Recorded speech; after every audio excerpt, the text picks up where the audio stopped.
In a world of noise and distraction, there is one place where wisdom still whispers, where voices of greatness echo through time. Welcome to the Motivational Library.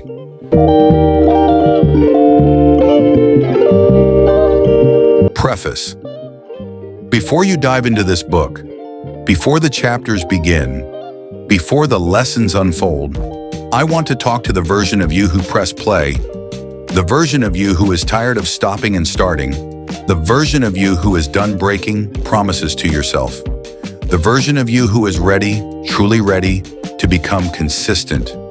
Because whether you realize it or not, you didn't click this video by accident. Some part of you, a quiet, determined, almost hidden part, is done living life on repeat. You're tired of the cycle, the excitement, the motivation, the big plan, the burnout, the guilt, the reset. You're tired of watching the same movie of your life play again and again. You're tired of being the narrator of goals you never get to finish. And maybe, just maybe, you're tired of not trusting yourself. This book is not a lecture. This is not me telling you to work harder, wake up earlier, or hustle more. You've heard all of that before, and it never changed you. You're here because you've tried motivation. You've tried discipline.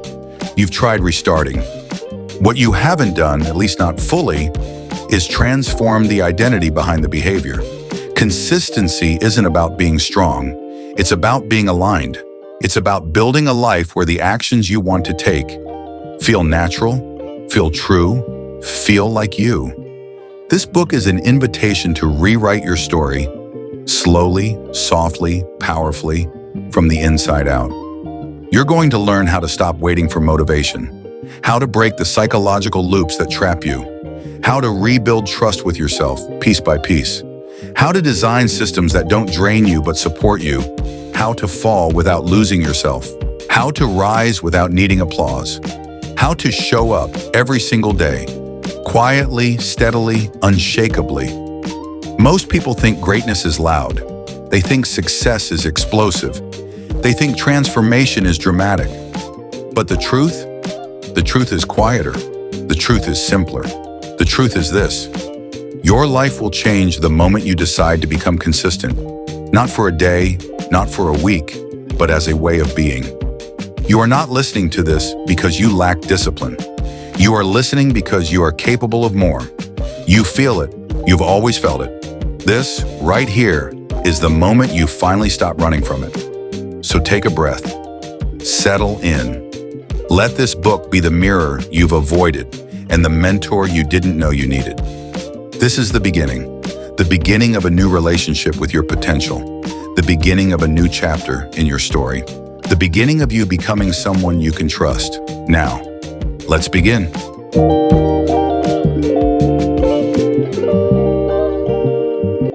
Chapter 1. The Psychology of Consistency. The quiet mechanism inside you. Consistency begins long before action. It begins in the mind, quietly and visibly, beneath the surface.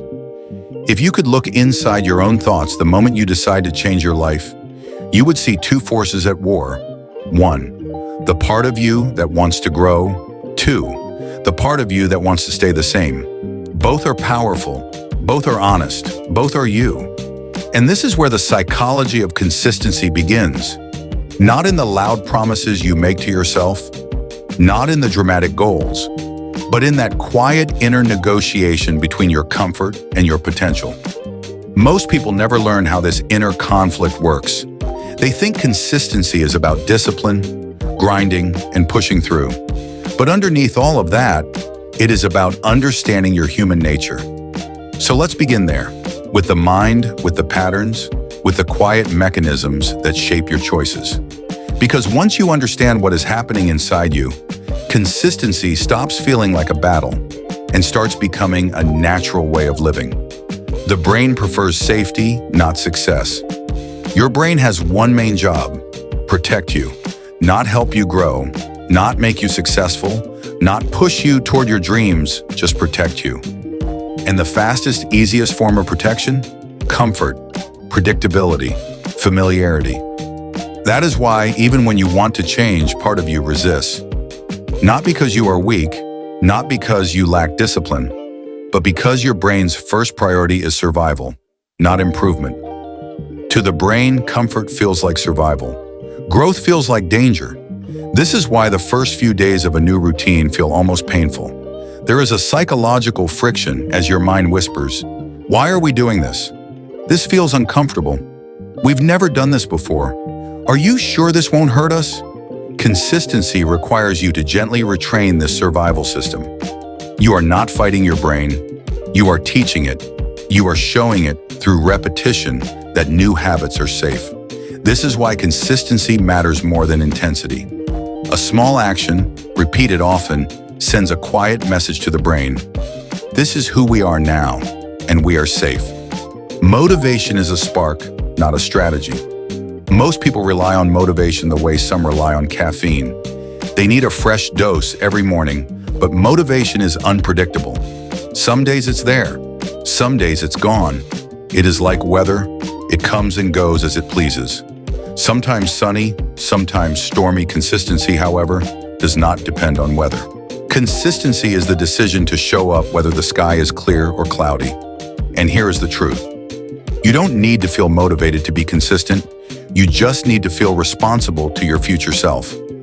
That future version of you, the one who is healthier, calmer, more confident, more accomplished, depends on the choices you make today. Motivation is emotional. Consistency is intentional.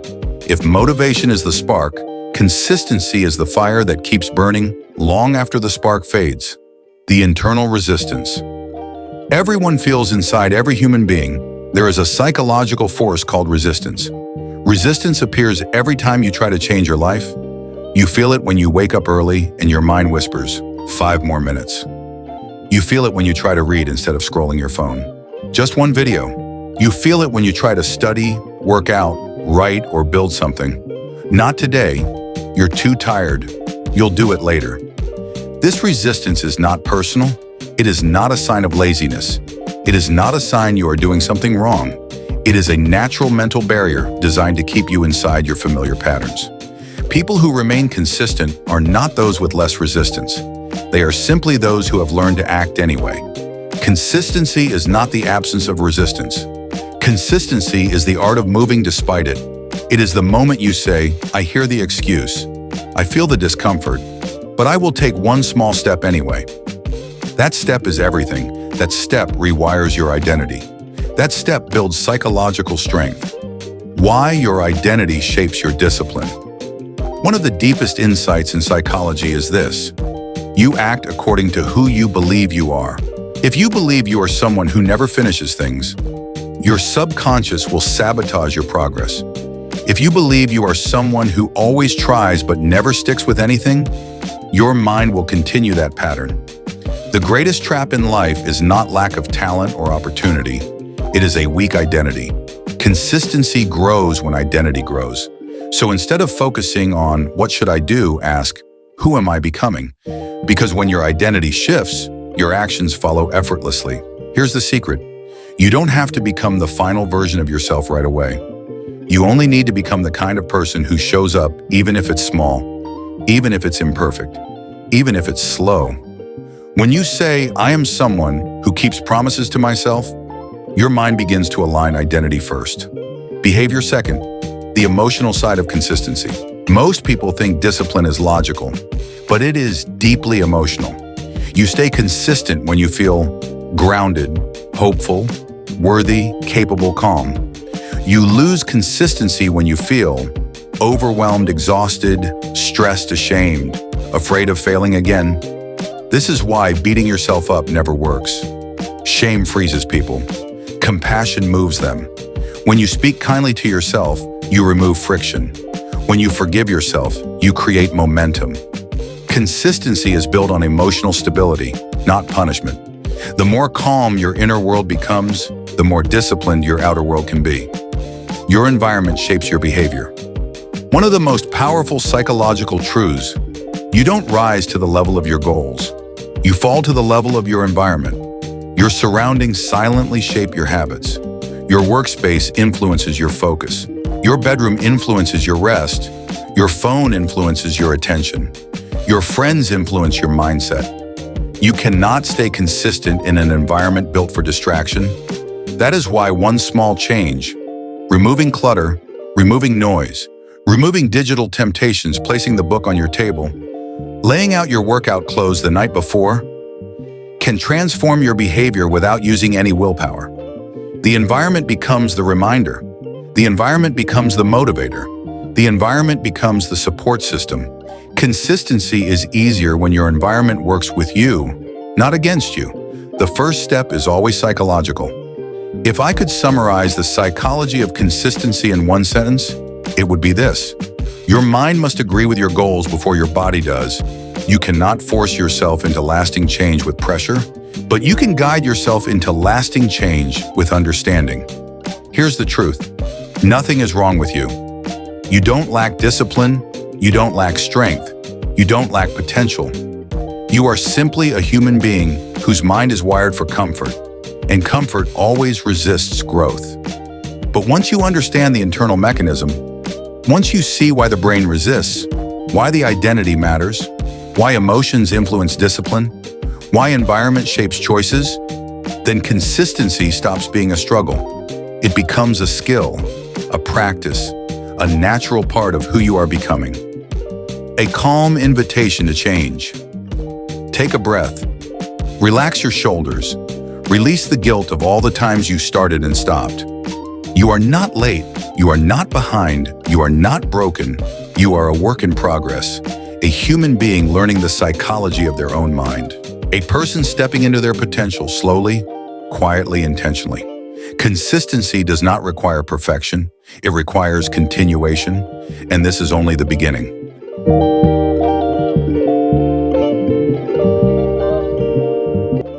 Chapter 2. The psychology of showing up when you don't feel like it. There is a quiet moment each day when life asks you a simple question. Will you show up today? Most people don't notice this question. It hides inside your morning routines, your mood, your discipline, your habits, and your emotions. Some mornings you feel energized. Other days you feel like sinking deeper into the comfort of your excuses. And somewhere between those two extremes lies the truth.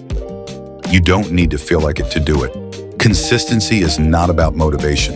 It is not about inspiration. It is not even about confidence. Consistency is fundamentally a psychological challenge, a battle not against the world, but against the friction inside your own mind. This is where the real journey begins. The brain loves comfort, but growth lives in discomfort. Your brain's primary job is survival, not success, not greatness, not transformation, just survival. And survival is rooted in comfort. Comfort is predictable, familiar, and easy. So whenever you try to change a habit, learn something new, or build discipline, your brain automatically sends you signals to stop. Do it later. You're too tired today. One day off won't hurt. Why push yourself? You don't feel ready. These signals feel real, but they are nothing more than your biology trying to keep things the same. Consistency requires overriding this ancient programming. But how? By understanding the mind's internal system, a system that has shaped human behavior for thousands of years. The three invisible forces that control your daily actions. Every single day, your mind operates through three psychological forces. Together, they determine the difference between the person who stays stuck and the person who rises. 1. The emotional mind. This part of you wants comfort, dopamine, and ease. It resists hard work. It seeks pleasure. It acts based on how you feel right now. If you live here, you will always wait for the right mood to begin too. The logical mind.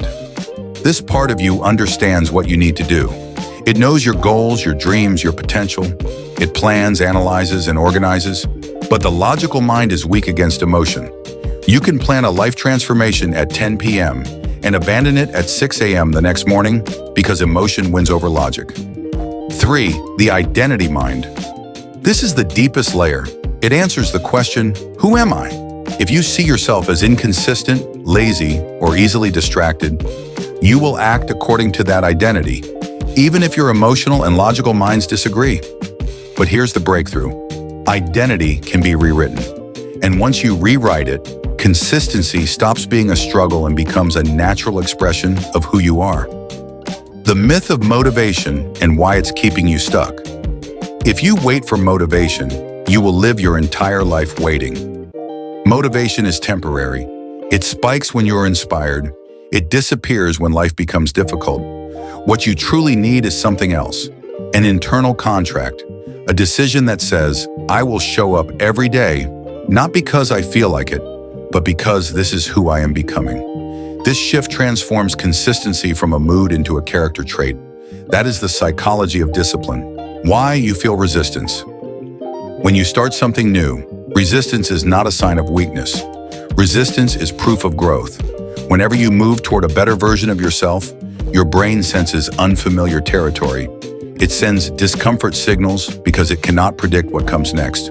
This resistance shows up as procrastination, self-doubt, fear, inner laziness, negative self-talk, overthinking, distractions. But here is the hidden truth. Resistance is strongest right before transformation. It is your old self trying to keep you from becoming your new self. The 5-minute rule. How to outsmart your own brain. Your brain hates starting, but once you start, it adapts. This is why the 5-minute rule works like magic. Commit to doing the task for just 5 minutes. After 5 minutes, your brain switches from resistance to momentum. You often don't need discipline to finish. You only need discipline to begin. The psychology of repetition, why it builds identity. Every time you show up, even for a small effort, you send your brain a powerful message. This is who I am now. The brain rewires itself through repetition neurons that wire together. With enough repetition, consistency becomes automatic. This is how habits form. This is how confidence grows. This is how identity strengthens. Consistency is not about the size of your actions, it's about the frequency. The moment you feel like quitting is the turning point. Right before you quit, something else happens inside you. Your emotional mind becomes loud. Your logical mind becomes quiet. Your identity becomes shaky. But that moment, the battlefield inside your chest, is the exact place where you must push through. Because if you show up after your motivation dies, your future self is born. This is the psychology of becoming unstoppable. The quiet power of small acts. Sometimes consistency looks dramatic. Most of the time it doesn't. It looks like showing up tired, trying again after failure, choosing discipline over excuses, making progress that no one else sees, being committed on the days that feel ordinary. Small acts repeated daily become greatness over time. That is the hidden magic of consistency. Closing reflection. Sit with this truth. You don't have to feel inspired to be committed. You don't have to be confident to begin. You don't have to be strong to start, only willing. Consistency is the art of showing up, especially when you don't feel like it. Because those are the days that sculpt your character. Those are the days that rewrite your identity. Those are the days that separate who you were from who you are becoming.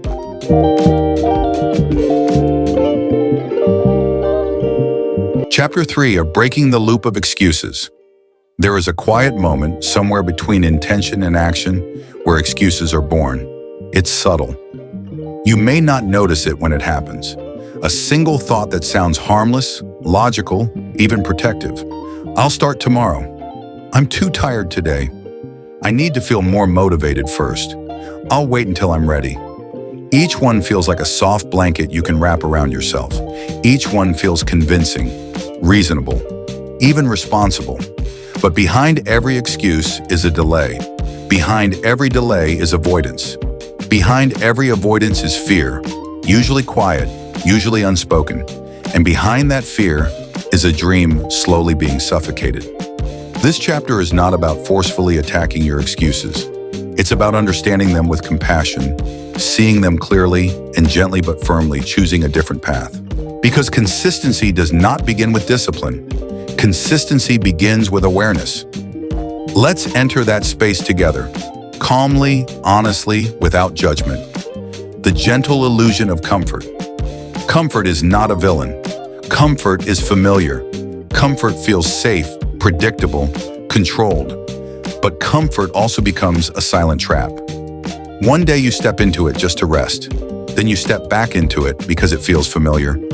Then you stay in it because it becomes easier than stepping out. Over time, the comfort itself becomes heavy. It may not look like a prison, but it functions like one. Not with bars, but with habits. Not with locks, but with your own repeated decisions. Excuses are the language of comfort. They protect the familiar routine you've built, even when that routine hurts you. The loop looks like this: intention, hesitation, excuse, delay, guilt, renewed intention, hesitation again. A soft, repetitive cycle, gentle enough to go unnoticed, powerful enough to keep you stuck for years. Procrastination, the shadow of the unsaid. People think procrastination is laziness. It is not. Procrastination is emotion. Every delay carries weight. Every postponement carries a feeling: fear, inadequacy, overwhelm, uncertainty. You have likely procrastinated not because you didn't want to act, but because the act carried emotional pressure. You feared failing. You feared not being good enough. You feared the discomfort of the unknown. You feared the possibility of disappointment. So your mind protected you. Let's do it later. It's safer that way. Procrastination is self-defense disguised as delay. But when you understand the emotion behind it, something shifts. Awareness dissolves shame. Clarity dissolves confusion. Understanding dissolves avoidance. When you see the emotion clearly, the excuse loses power. Self-sabotage. When you become your own obstacle. Self-sabotage is not logical. It rarely announces itself. It comes as small decisions that appear harmless individually, but destructive collectively. Telling yourself you'll work after just one more scroll. Starting multiple things to avoid finishing one. Quitting right before progress becomes visible. Making your environment more distracting than necessary. Creating unrealistic expectations so you can justify giving up. These are not failures. These are patterns. Patterns learned, repeated, and reinforced over time. Self-sabotage usually comes from two beliefs. 1. Success will demand too much from me. 2. I might not be enough to handle what comes next. So your subconscious protects you the only way it knows how, by keeping you in the familiar loop of almost trying. There is nothing wrong with you. This is human psychology, but you can unlearn these patterns the same way you learned them, step by gentle step. How excuses are formed, quietly, internally, automatically. Excuses don't appear out of thin air. They form from three invisible forces. 1. Emotional resistance. A task feels emotionally heavy, uncertain, or intimidating, so the brain avoids it. 2. Instant gratification. Something easier and immediately enjoyable is always within reach. Scrolling, relaxing, chatting, snacking. 3. Cognitive overthinking. The more you think about starting, the harder starting feels. Thoughts begin layering until action feels impossible. Your brain is simply choosing the path of least discomfort. But what feels easy now becomes heavy later, and what feels difficult now becomes freeing later. Recognizing your loops. Awareness exercise. Sit quietly for 1 minute. Ask yourself, what excuse do I use most often? What feeling usually triggers it? What moment do I tend to avoid? What do I fear might happen if I take action? There is no judgment here, only gentle observation. If you can identify the loop, you can interrupt it. If you can interrupt it, you can reshape it. If you can reshape it, you can reclaim your consistency. Breaking free, the soft, calm method. You don't need to overhaul your life. You don't need extreme discipline. You don't need a dramatic transformation. You just need a small, compassionate interruption, a single moment where you choose a different response. Here's the gentle framework. 1. Notice the excuse. The moment the thought appears, I'll do it later. Pause, name it. That's an excuse. Not to shame yourself, but to interrupt the automatic pattern too. Reduce the task, shrink it until it becomes too small to resist. Not write for an hour, but write for 2 minutes. Not go to the gym, but put on shoes. Small is powerful, small is gentle, small is sustainable. 3. Remove the emotion by starting action dissolves emotional pressure. Once you begin, even for a minute, momentum takes over. It's not motivation you lack, it's initiation. 4. Reward the action, not the outcome. Don't wait to feel proud after finishing the whole task. Feel proud after starting it. This rewires your brain. Consistency becomes enjoyable, not intimidating. 5. Become a witness, not a judge. When you break the loop, you don't win. When you fall into the loop again, you don't lose. You are observing your behavior with kindness, not punishing it with guilt. This is how patterns dissolve without force. The truth about excuses. An excuse is not the enemy. It is a message. A message that you are afraid, a message that you feel overwhelmed, a message that you are uncertain, a message that something matters to you deeply. And once you hear the message, you can respond differently. Not with pressure, not with punishment, but with clarity, understanding, and gentle persistence. The smallest step that changes everything. Every consistent person you admire, every disciplined athlete, artist, leader, creator, did not win against their excuses once they win against them daily. They win quietly, they win gently, not because they have stronger willpower, but because they have stronger awareness. The moment they feel the loop forming, they take one small action, one breath, one step, one shift, and that small shift builds a life. Today you begin doing the same, not by forcing yourself violently, but by guiding yourself compassionately, not by trying to become a different person, but by choosing different responses, not by fighting your excuses, but by understanding them. This is how you break the loop. This is how you regain your consistency. This is how your life begins to change, softly and quietly and beautifully.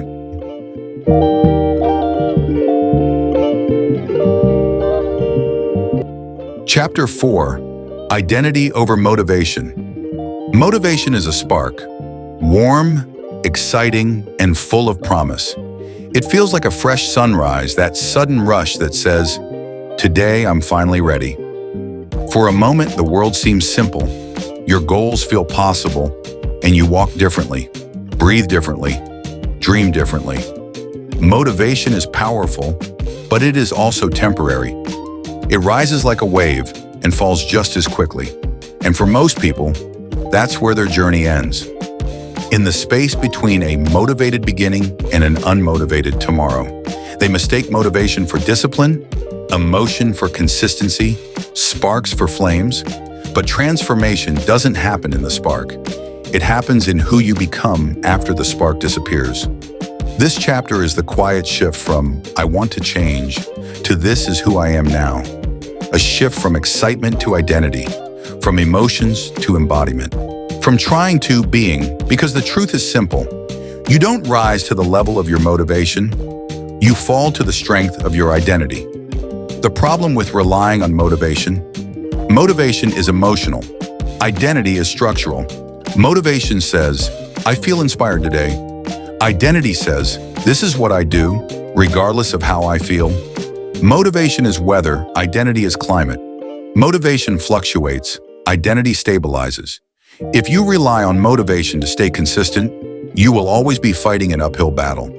Life will pull you in 1,000 directions. Stress, exhaustion, doubt, distraction, fear. No human being, no matter how strong, stays motivated every day. That's not laziness, it's biology. The brain naturally avoids discomfort. It avoids energy expenditure. It avoids anything that feels uncertain or unrewarding.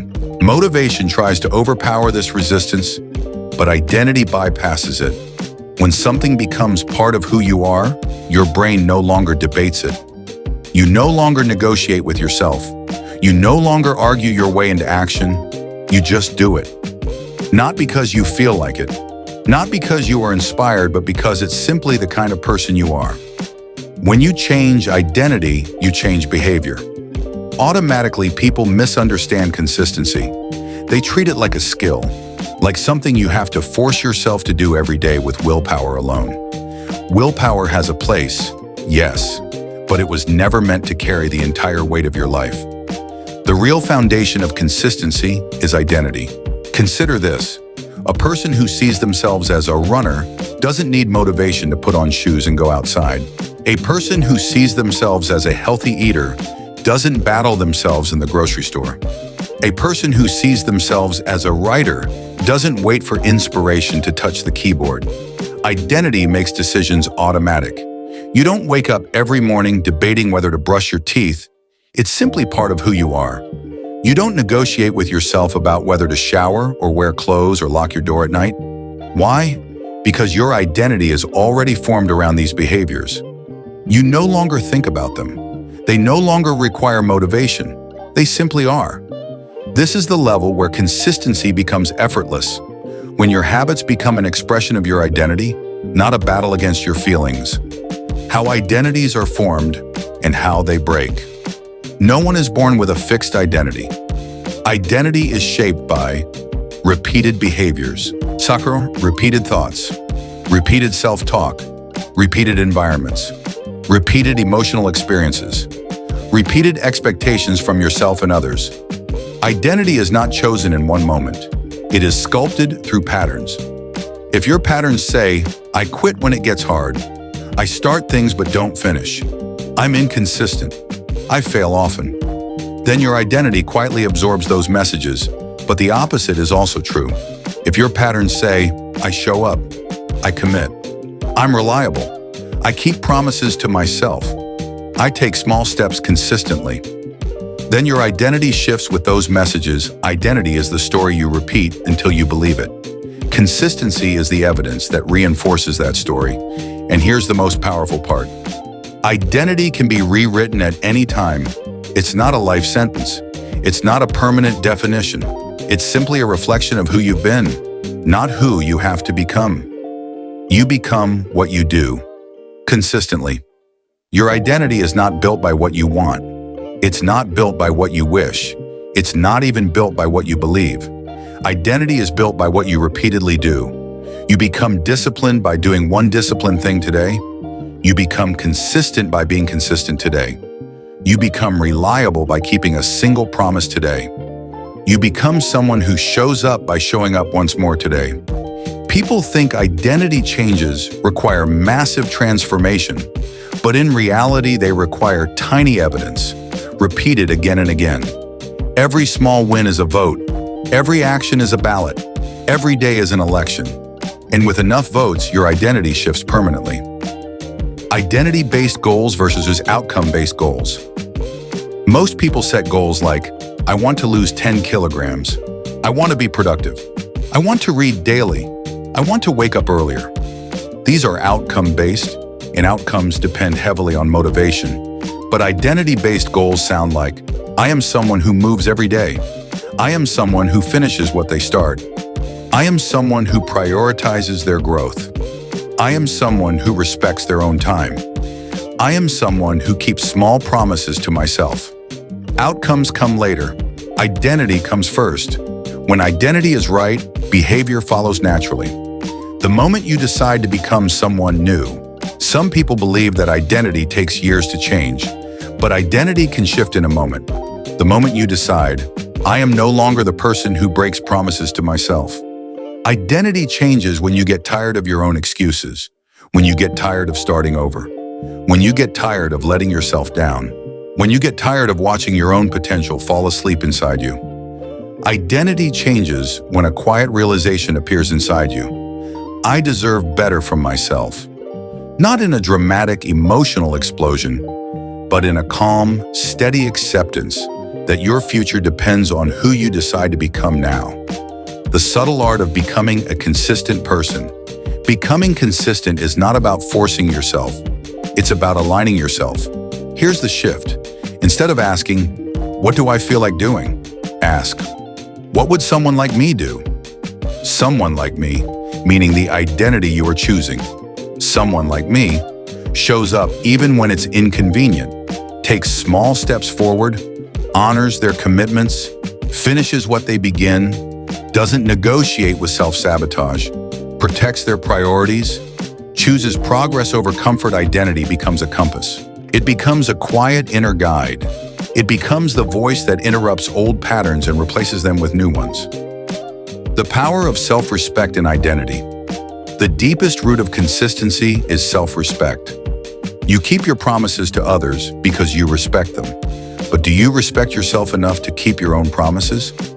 Many people don't. Not because they're weak, but because they've gotten used to breaking promises to themselves.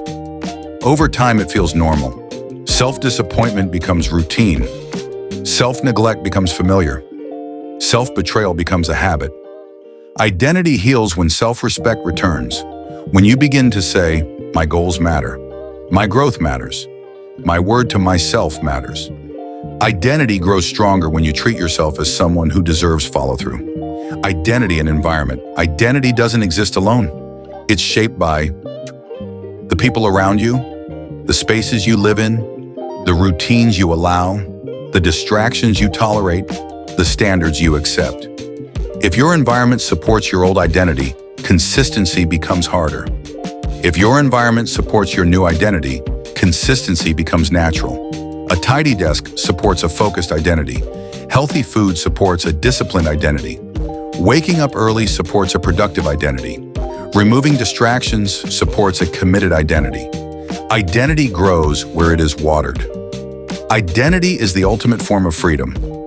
When you become someone who is consistent, the world changes. Not because your days suddenly become easy, but because you stop fighting yourself. You stop overthinking, you stop delaying, you stop explaining, you stop bargaining, you stop apologizing to yourself. Identity frees you from internal arguments. You simply live the way you know you're meant to. And that is the quiet power of becoming someone you trust. Someone who lives by identity, not emotion. Closing reflection. Changing your identity is the deepest form of transformation. It is the shift from trying to become someone to realizing you already are becoming that person. It is a silent evolution, a gradual strengthening, a deep breath that says, this is who I am now. And from this moment on, you don't rely on motivation, you rely on yourself.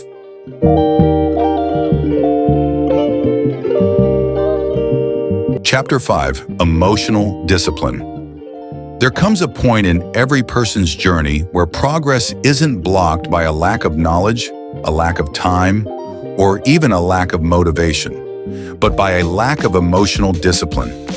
Because it is not the task that is hard, it is the emotion connected to the task that feels heavy. Waking up early is not complicated, but waking up early when you're exhausted, that's emotional discipline. Going for a run is not complicated, but going for a run when stress is crushing your chest, that's emotional discipline. Sitting to write, study, build, practice. None of these are difficult by definition, but doing them when your mind is foggy, your heart is tired, and your soul is whispering, not today. That is where greatness is separated from good intentions. This chapter is not about forcing yourself. It's about training your emotional world to support your consistent life. Emotional discipline is the quiet courage to act even when your feelings are messy, unpredictable, or overwhelmed. When your emotions become the roadblock, people think inconsistency means failure, but often inconsistency means emotional overload. You weren't lazy, you were tired, you weren't uninterested, you were overwhelmed. You weren't unfocused, you were stressed. You weren't avoiding work.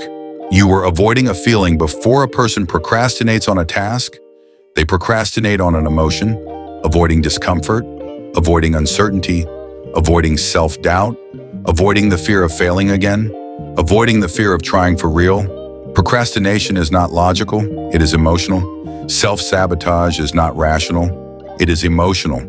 Giving up is not intentional, it is emotional. To learn consistency, you must learn to handle emotions that try to knock you off your own path. Because a consistent life is built not by controlling your feelings, but by not letting your feelings control your behavior. The myth of feeling ready. Human beings wait for emotional permission to act. They wait to feel motivated. They wait to feel confident. They wait to feel inspired. They wait to feel healed. They wait to feel strong enough. But emotions were never designed to be the starting point. They were designed to be companions on the journey, not dictators of your decisions. Strong emotions don't mean you're weak. They mean you're alive. And discipline doesn't require you to eliminate emotions, only to walk forward with them. The moment strength appears, real strength does not appear when everything is aligned and easy. Real strength appears at 6 a.m., when your eyes are burning and you still choose to get up. It appears on the days when your mind says rest, but your future says go. It appears when frustration rises, when doubt whispers, when fear tightens your chest, and yet you continue. Strength is not loud. It is not dramatic. It is not explosive.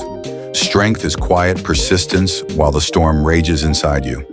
And emotional discipline is the art of breathing through the storm without losing sight of the shore you're walking toward. Feelings or waves. You are the ocean. Imagine your emotions as waves, powerful, rising, falling, crashing, always in motion. A wave can knock you down. A wave can feel overwhelming. A wave can feel like the whole ocean. But you are not the wave. You are the ocean beneath it. Deep, steady, vast, unshaken. The wave may roar, it may rise high, it may break with force, but the ocean remains. This is emotional discipline, letting feelings exist without surrendering your entire identity to them. You don't fight the wave. You observe it, you breathe through it, you allow it, and you keep walking in the direction that matters. The emotional triggers that break consistency. There are 4 main emotional triggers that sabotage consistency. 1, overwhelm. When life feels too big, your goals feel too heavy, and you freeze instead of acting. 2, fear of failing again. Fear of trying and being seen. Fear of not being enough. 3, frustration. When progress feels slow, unfair, or invisible, so you stop before you see results. 4, emotional exhaustion. When you're drained and every task feels like a mountain, these aren't signs of weakness. They are signs that your emotions need a leader, and that leader is you. The rule of acting.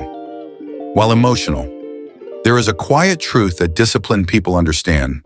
You can feel your emotions fully, but still act on your commitments.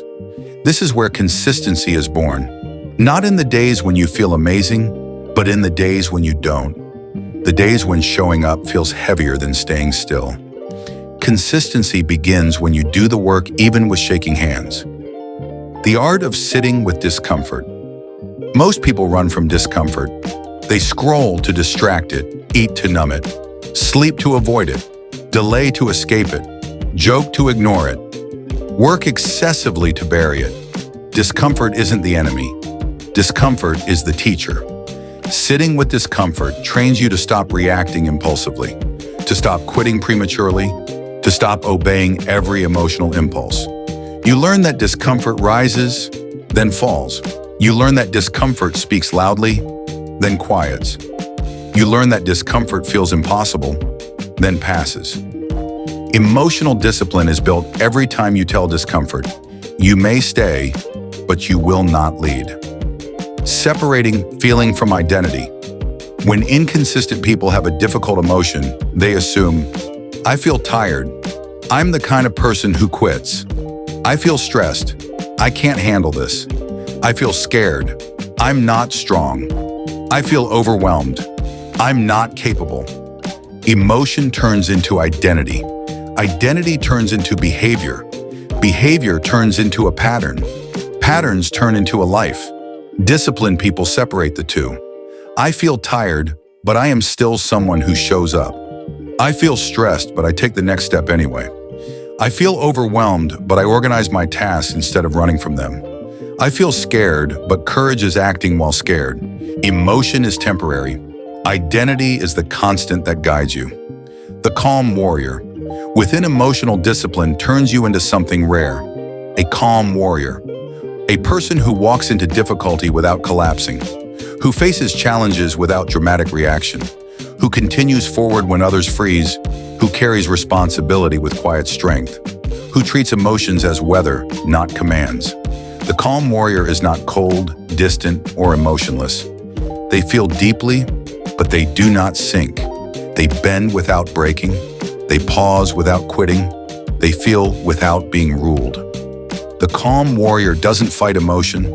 They manage it, and that management becomes their superpower. How to train emotional discipline. Here are the 3 daily practices that build emotional discipline. 1. The name the emotion practice. When an emotion rises, instead of resisting it, say, I'm feeling overwhelmed. I'm feeling anxious. I'm feeling scared. I'm feeling unfocused. Naming separates you from the emotion. It becomes something you have, not something you are. 2. The 1 action forward rule. No matter what you feel, take 1 small step, just 1.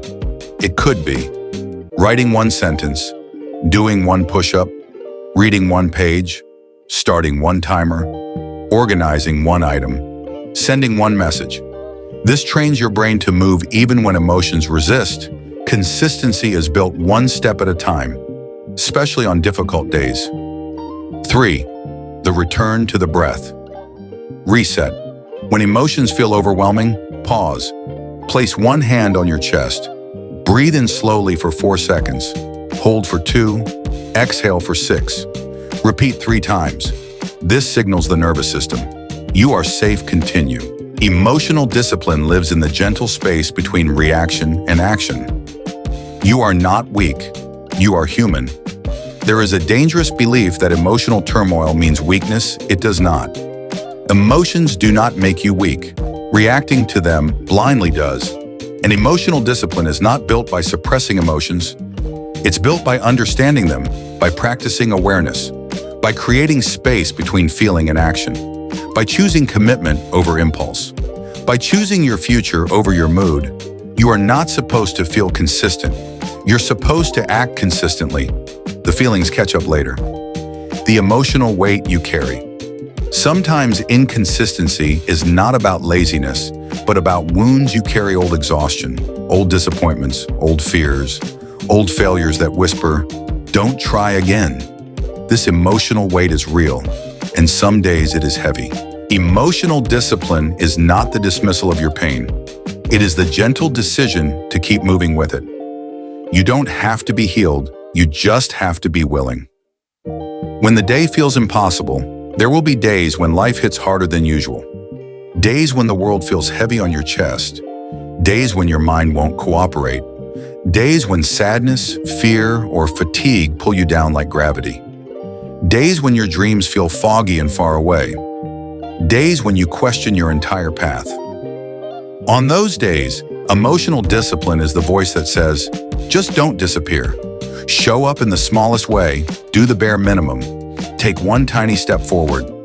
Not because progress will be big today, but because you refuse to let the day break you. Those are the days that build the strongest version of you.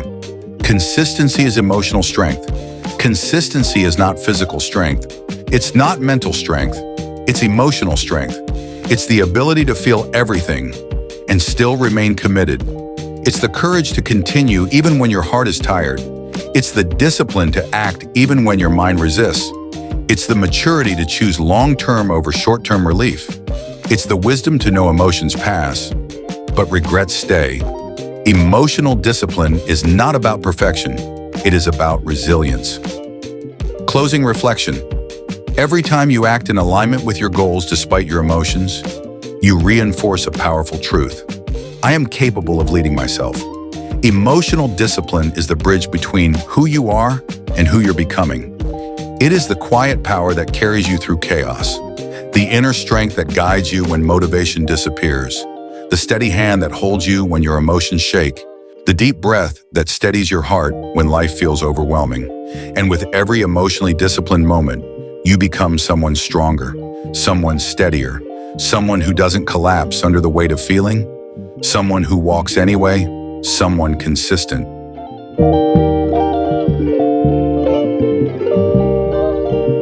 Chapter 6. Building systems that support you. There is a quiet truth about human behavior that most people never learn. You do not rise to the level of your goals. You fall to the level of your systems. No matter how motivated you are, no matter how strong your identity becomes, no matter how much emotional discipline you develop, if your environment works against you, your consistency will always feel like a battle. Motivation is internal. Identity is internal. Emotions are internal. But systems are external. And the external world shapes your internal world more than we like to admit. This chapter is about building a life that helps you, not one that sabotages you. A life that supports consistency quietly, silently, automatically. A life where discipline feels natural, because the world around you gently guides you toward your best self. You don't need more willpower. You need better structure. People blame themselves for inconsistency. I'm lazy. I don't have enough discipline. I can't stay focused. I lose momentum. I keep restarting. But most of the time, the problem isn't the person, it's their structure. You're not undisciplined. Your life simply isn't designed for consistency. You're not weak. Your environment is pulling you in the wrong direction. You're not unfocused. Your mind is reacting to your surroundings. You don't need more strength. You need fewer obstacles. And that is what systems provide. A world where consistency becomes the path of least resistance. The hidden power of environment is the invisible hand that guides your habits. A room filled with distractions shapes an unfocused mind. A phone filled with notifications shapes a scattered life. A kitchen filled with junk shapes unhealthy choices. A desk filled with clutter shapes procrastination. A day filled with noise shapes anxiety. A life filled with chaos shapes inconsistency. But the opposite is also true. A tidy space encourages clarity. A clear desk encourages work. A scheduled day encourages discipline. A simplified environment encourages calm. A structured routine encourages consistency. Environment is not decoration, it is psychology. It is behavior design. It is quiet influence. You are not stronger than your environment. You are shaped by it. So instead of fighting your environment, build one that fights for you.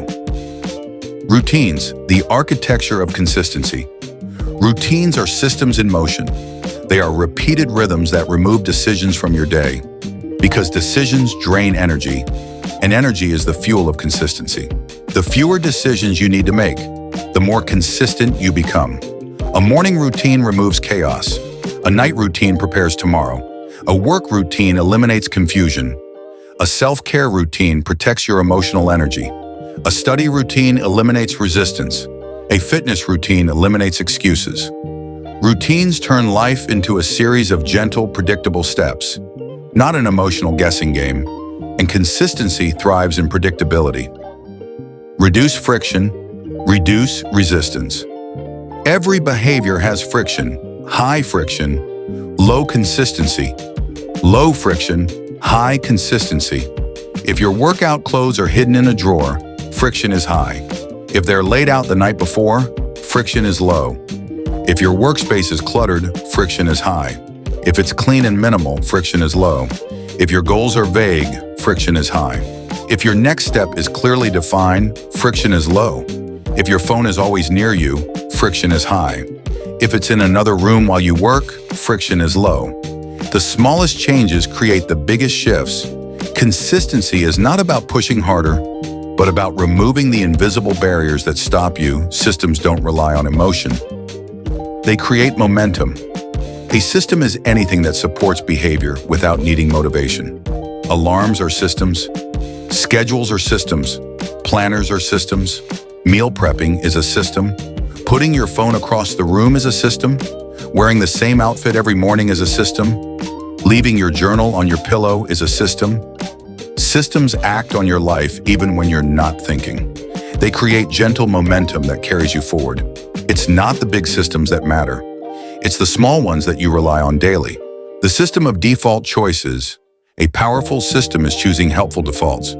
Default healthy meal, default morning routine, default writing hour, default workout time, default work playlist, default bedtime, default wind-down ritual. Defaults reduce negotiation, and negotiation kills consistency. The more automatic your defaults, the more stable your life becomes. Your mind becomes free from the weight of deciding. The philosophy of design. Make good habits obvious, bad habits invisible. Here is one of the most effective behavioral systems. Make the habits you want easy to start.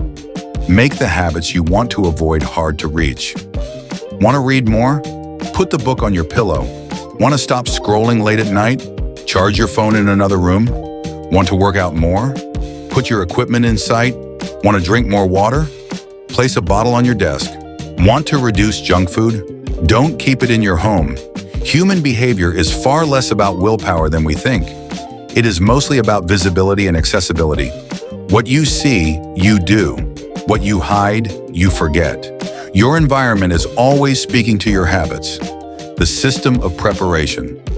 Preparation is the act of reducing tomorrow's struggle. It is the art of making your future self's life easier. Preparing your clothes, preparing your meals, preparing your workspace, preparing your schedule, preparing your mind with a nightly reflection. Preparation transforms chaos into clarity. A prepared life is a consistent life. Time blocks, protecting your priorities. Time blocking is a system that assigns a purpose to every hour, not rigidly, but intentionally. Morning for creation, afternoon for execution, evening for learning, night for reflection, or your own rhythm, whatever suits you. Time blocks reduce distraction because each hour has meaning. You're not drifting, you're moving with direction. When time is structured, life becomes manageable. Your system must match your personality.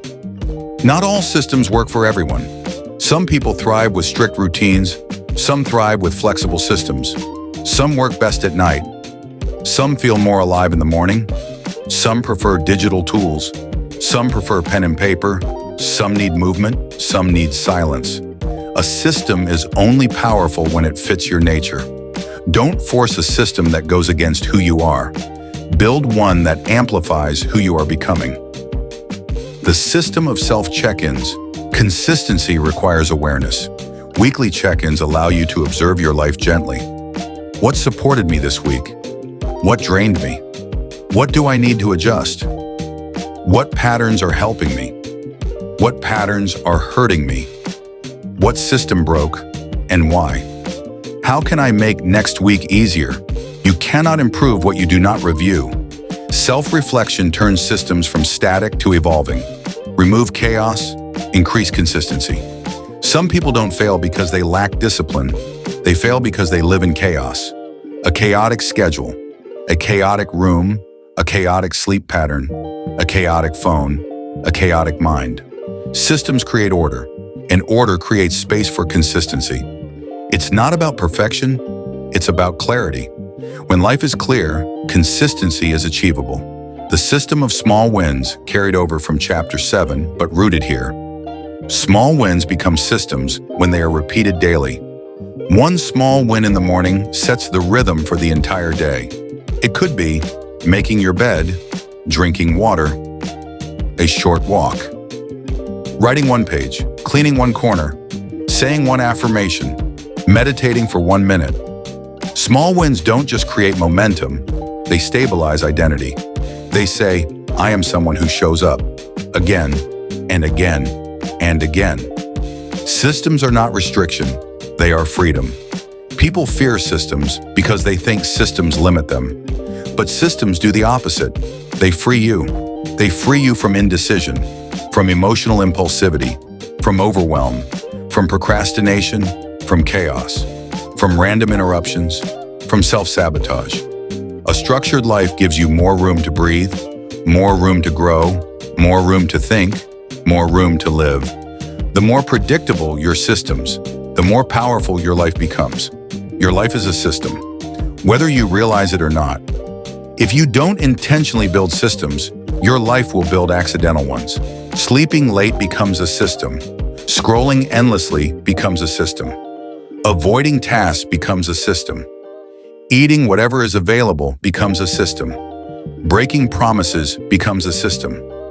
Living in reaction mode becomes a system. The question is not, do I have systems? The question is, are my systems helping me or hurting me? Design a life that pulls you forward.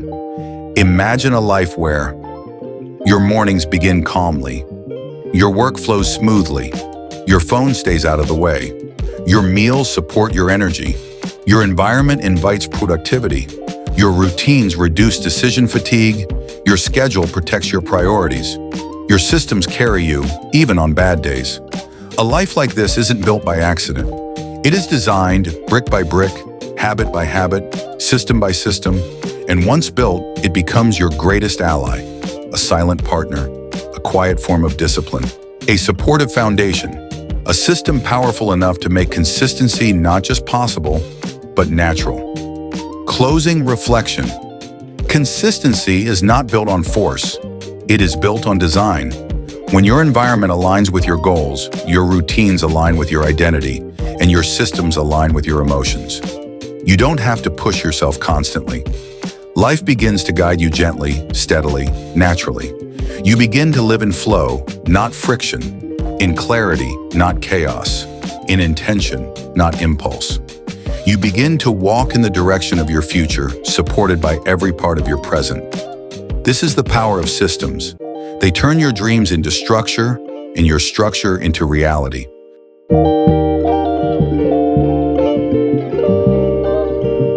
Chapter 7. The Quiet Momentum of Daily Wins. Where small victories become the architecture of a new life. There comes a moment in every person's life where they realize something almost embarrassing. Consistency doesn't begin with big wins. It begins with quiet, unremarkable victories that no one ever sees. The world glorifies dramatic transformation. The movies show the training montage. Social media shows the before and after, but real growth, real evolution, real change. It happens in the trivial moments, the ones too small to post, too ordinary to mention, too gentle to impress anyone. Yet these are the moments that shape your entire destiny. Not the day you ran your first marathon, but the day you took your first walk after being tired for months. Not the day you wrote your first book, but the day you wrote half a page when your mind was foggy. Not the day you became disciplined, but the day you did one small thing right when everything inside you wanted to quit. These are the quiet wins, and they are the heartbeat of consistency the world doesn't notice, but you do. A daily win is not supposed to impress people. It is supposed to remind you who you are becoming. There's a moment, subtle but real, when a small action changes your self-perception, when you drink water instead of reaching for junk food. When you get up after snoozing once instead of 5 times, when you do a 10-minute workout instead of skipping the gym entirely, when you read 1 page instead of doom scrolling for an hour. No one will clap for you. No one will tell you you're admirable. No one will even notice the difference. But deep inside, there is a quiet voice whispering, "See, you can rely on yourself." That whisper is more powerful than any applause, because the small things, done quietly, consistently, make you believe you're capable of the big things. Momentum is not energy. It's identity. Motivation comes and goes. Confidence rises and falls. Energy increases and decreases with sleep, stress, and life. But momentum is identity solidifying into form. Momentum begins when you realize, I am the kind of person who keeps going. Even if the step is tiny, even if the effort is unimpressive, even if you could have done more, you did something. And something is the spark that keeps the fire alive. Here's the truth no one tells you. You don't lose momentum because you stopped. You lose momentum when you break trust with yourself. Daily wins rebuild that trust, one brick at a time, small wins. Silence the inner critic. The inner critic feeds on inconsistency. It grows louder every time you abandon yourself. You always quit. You never follow through. You're not disciplined. You'll fail again. But daily wins, even the smallest ones, starve the inner critic. Because the moment you take one small step, that voice loses its authority. Your actions contradict its narrative.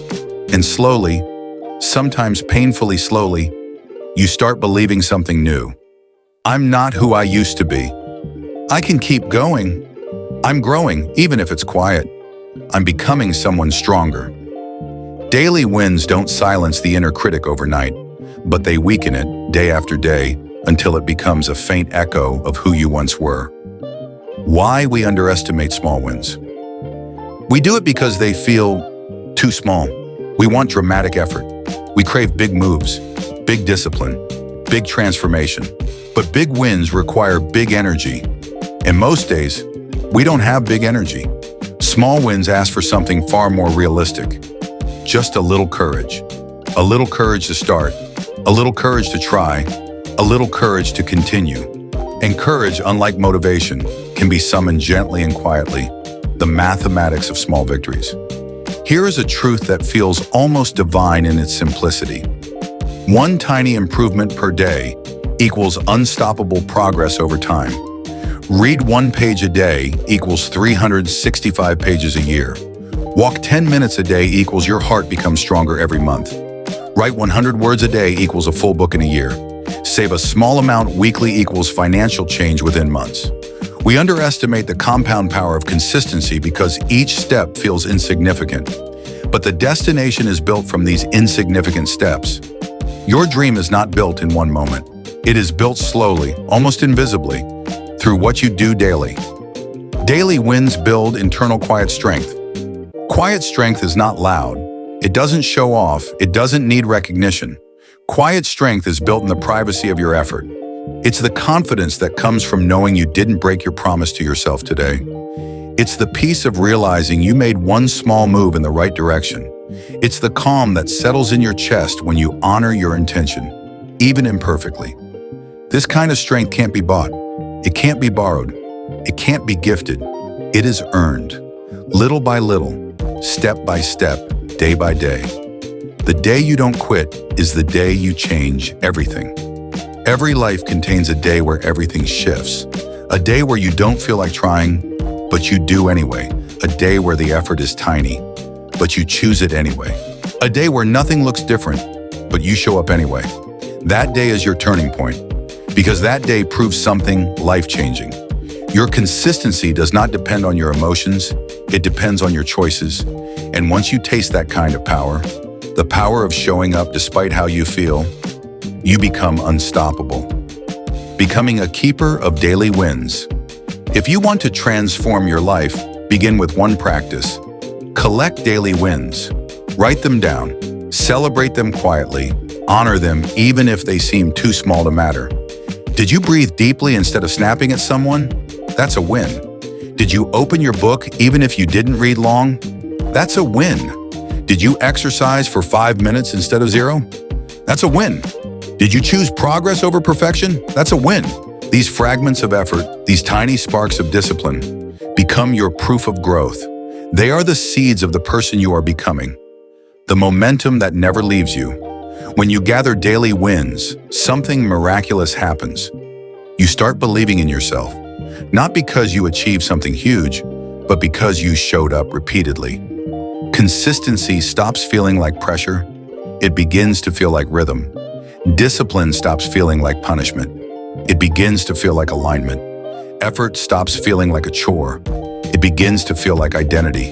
This is the quiet momentum that builds champions, leaders, creators, healers, not through intensity, but through gentle persistence. Your life does not change when you perform perfectly.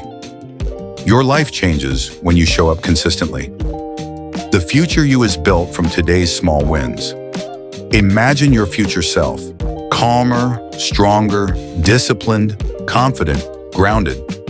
That version of you does not appear suddenly.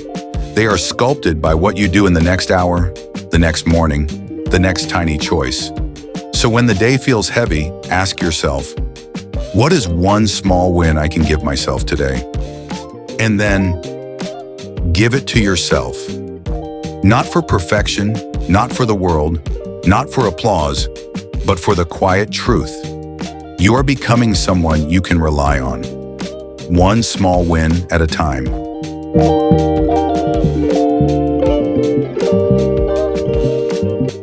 Chapter 8, Rewriting Your Inner Story. Where the past softens, the future brightens, and the self finally begins again. Every human being carries a story, Not the story they tell others, but the quiet one they whisper to themselves when the world is silent and the room is dark. This inner story is powerful. It shapes decisions. It shapes self-worth. It shapes identity. It shapes destiny. And the hardest truth of all is this: most people are living inside a story they never chose. A story written by old wounds, by childhood moments, by forgotten disappointments, by failures that still echo in the corners of memory, by voices that once criticized, doubted, or shamed them. People aren't inconsistent because they're weak. They're inconsistent because their inner story keeps telling them they're not worthy of a different life. To build consistency, to claim discipline, to evolve into someone trustworthy, you must rewrite the story you live in. The stories that hold you hostage. Everyone has an old script running inside them. I always mess things up. I can't stay consistent. I'm not disciplined. I start strong and always fail. I'm not the kind of person who can change. These lines become a cage, soft but suffocating, invisible but unbreakable until confronted. And the tragedy is this: you blame your habits, but the real problem is the identity beneath them. You are not failing because you lack willpower. You are failing because the old story has convinced you that you always fail. Every time you try to improve, the story whispers, "Why try?"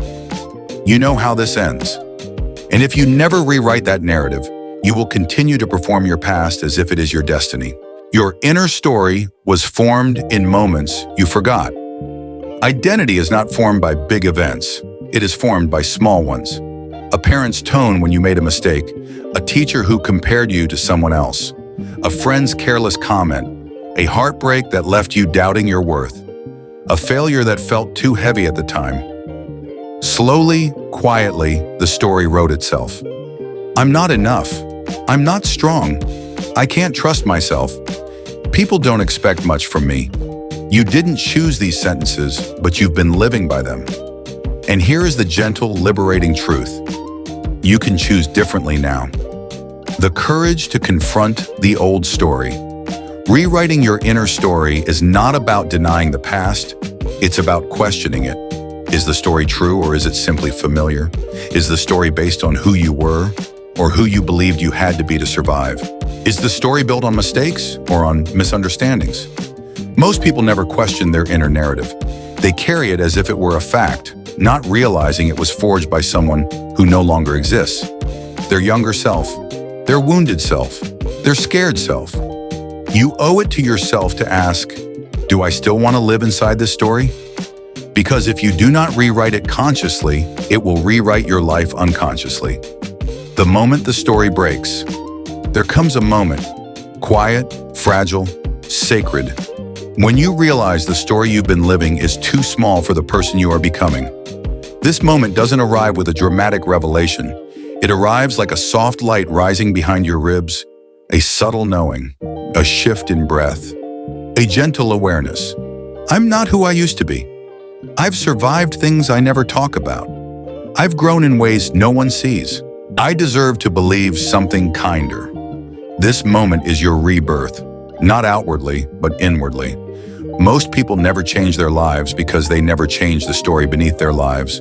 But the moment your inner narrative cracks, your entire world begins to change. The story you tell yourself shapes the reality you choose. If your inner story says, I am someone who gives up, you will give up. If your inner story says, I am someone who tries, you will try. If your inner story says, I am someone who honors my effort, you will honor your effort. If your inner story says, I am consistent, you will fight for consistency.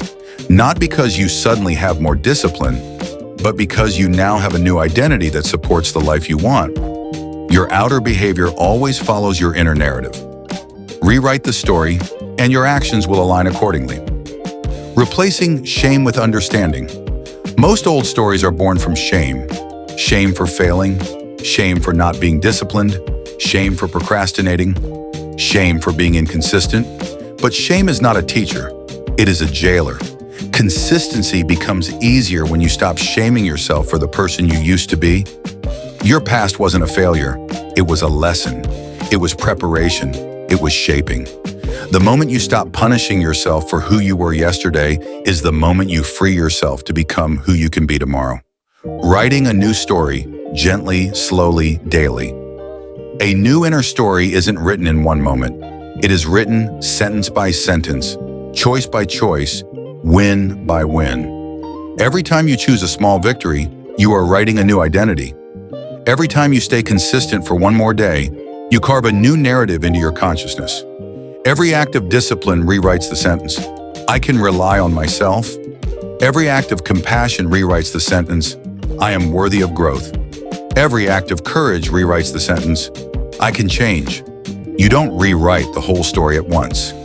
You rewrite it gently, patiently, quietly, through the way you show up every day.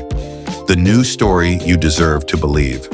Here is the story your life has been waiting for you to adopt. I am someone who grows, even if the growth is slow.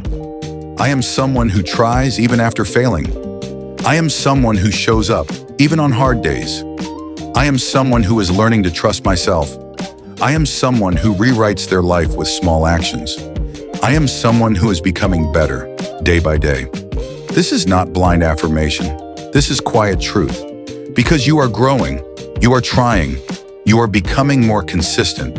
You are changing your life one intention at a time. This is the story you deserve to believe. The past doesn't define you. It forms you. You don't erase the old story. You outgrow it. You don't forget who you were. You learn from them. The past becomes a reference, not a prison. And suddenly, the future becomes a canvas. Alive, open, unwritten. A place where you get to decide what kind of person you are becoming and what kind of story you want to live inside. Your life is not finished. Your narrative is not fixed. Your identity is not final. You are a story in motion, one that you finally have the power to rewrite. Your new story begins with one sentence. Not tomorrow, not next week, not after you feel ready, not after you fix everything. Your story begins now with one gentle sentence. Maybe whispered, maybe written down, maybe only felt. But once you write it, everything changes. I am becoming someone I can trust. And from that sentence, a new life begins.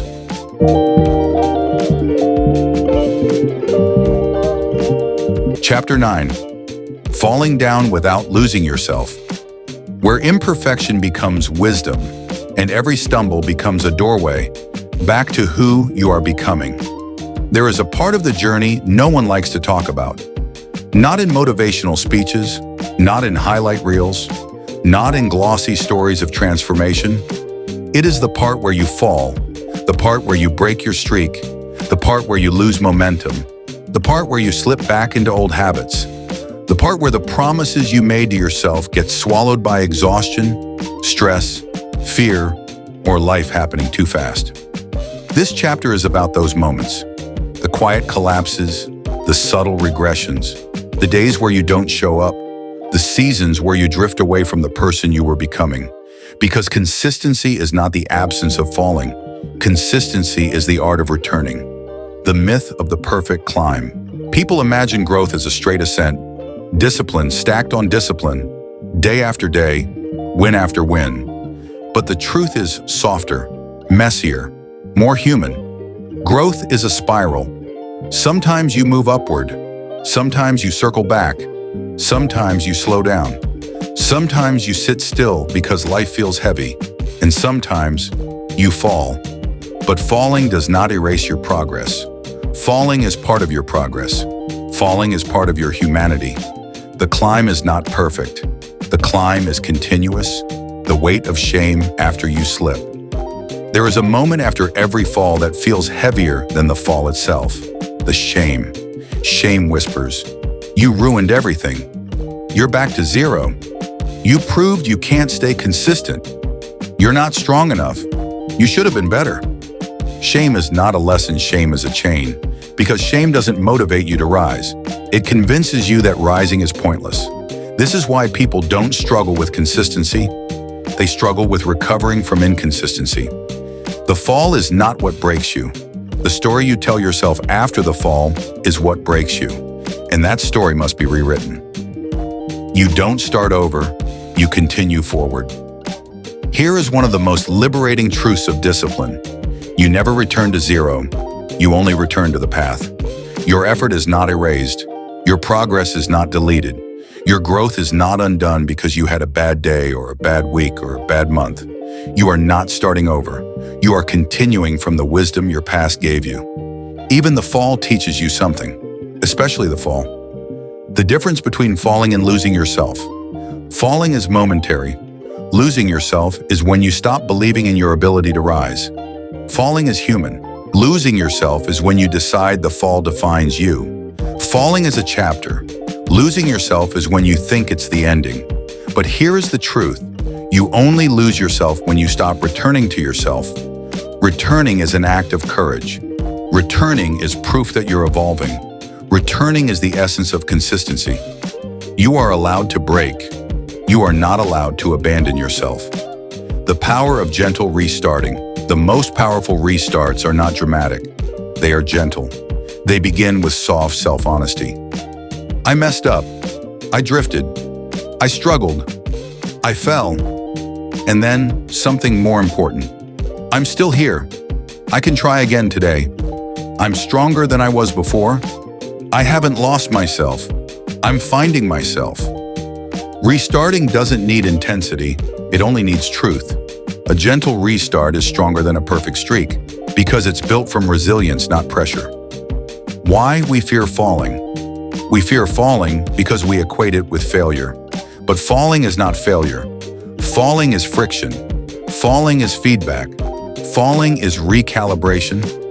Falling is the body and mind adjusting. Falling is part of learning how to walk in a new direction. A child learning to walk falls hundreds of times. We celebrate them for trying, not shame them for stumbling. Somewhere along the way, we forgot how to give ourselves that gentleness. It's time to remember. The science of coming back. Your brain learns through repetition, not perfection. Each time you return, you reinforce a powerful belief. I'm someone who comes back. This belief is infinitely stronger than I never fall. Because no one in the real world lives without falling. Those who succeed are simply those who refuse to stay down. Those who evolve are those who respond to setbacks with compassion. Those who transform are those who understand. Falling is an event. Rising is identity. The moment you rise again. There is a moment, quiet, private, unseen, when you decide to try again. It might happen on a random Tuesday afternoon. It might happen after a long night. It might happen after you look in the mirror and recognize the version of you who wants to grow. In that moment, you rise. Not dramatically, not with fireworks, but with a calm, steady whisper. I'm not done. This moment is sacred. It is the moment you reclaim yourself. It is the moment you prove consistency is not about perfect streaks. Consistency is about identity. And you have chosen the identity of someone who returns. The wisdom hidden in every fall. Every time you fall, you learn something new. You learn what triggers you. You learn what drains you. You learn what distracts you. You learn what overwhelms you. You learn what habits didn't fit your life. You learn which systems broke under pressure. You learn where you need support. You learn how to be more honest with yourself. This is not failure. This is refinement. You are not repeating the same mistake. You are returning to the path with more wisdom than before. Compassion is the greatest consistency tool. Harshness doesn't keep you consistent. Self-criticism doesn't keep you consistent. Shame doesn't keep you consistent. Compassion does. Compassion says, it's okay. You can try again. You're still worthy of growth. You are not defined by a bad week. You are learning, you are healing. You are evolving. Compassion reconnects you with yourself. Compassion anchors you. Compassion strengthens you in ways force never can. Consistency is not built from pressure. It is built from self-kindness, practiced repeatedly. The fall is not the end. It's the middle. In every great story, there is a moment where the hero falls. They lose faith. They lose momentum. They lose clarity. They lose strength. And then they rise with a deeper understanding of themselves. You are that hero. This is your moment. You're not falling behind. You're falling forward. You're falling into the deeper version of yourself. You're falling into the wisdom you need to climb the next chapter of your life. You are not lost. You are in motion. You are not broken. You are becoming. You are not done. You are rising. You don't need to rise perfectly. Just honestly rise slowly. Rise quietly. Rise imperfectly. Rise without rushing. Rise in your own timing. But rise. Every rise counts. Every rise heals. Every rise rewrites your story. And eventually you realize you never lost yourself. You simply had to learn how to return.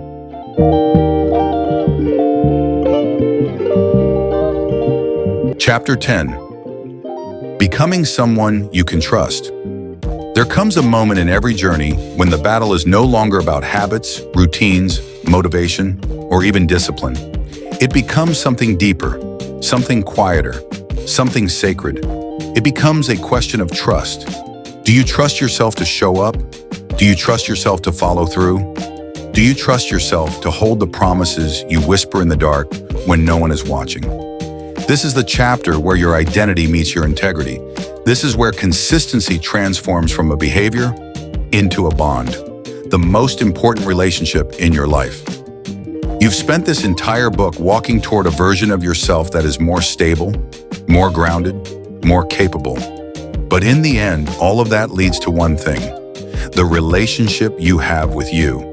Your self-trust is the root of your confidence, your discipline, your self-respect, your ambition, your dreams, your ability to grow. Without self-trust, you move through life with hesitation. You start things but don't finish. You commit but don't follow through. You dream but quietly expect yourself to fall short again. But with self-trust, everything changes. You walk differently. You speak differently. You plan differently. You dream differently. You live differently. Self-trust is power. Self-trust is momentum. Self-trust is freedom. Why trust breaks? So easily, we often blame ourselves for inconsistency, but the truth is simpler. You didn't fail because you're weak. You failed because you stopped believing your own promises. It's not the missed workout that hurts you. It's not the undone task. It's not the day you broke your streak. It's the quiet voice in your mind saying, "See, you did it again."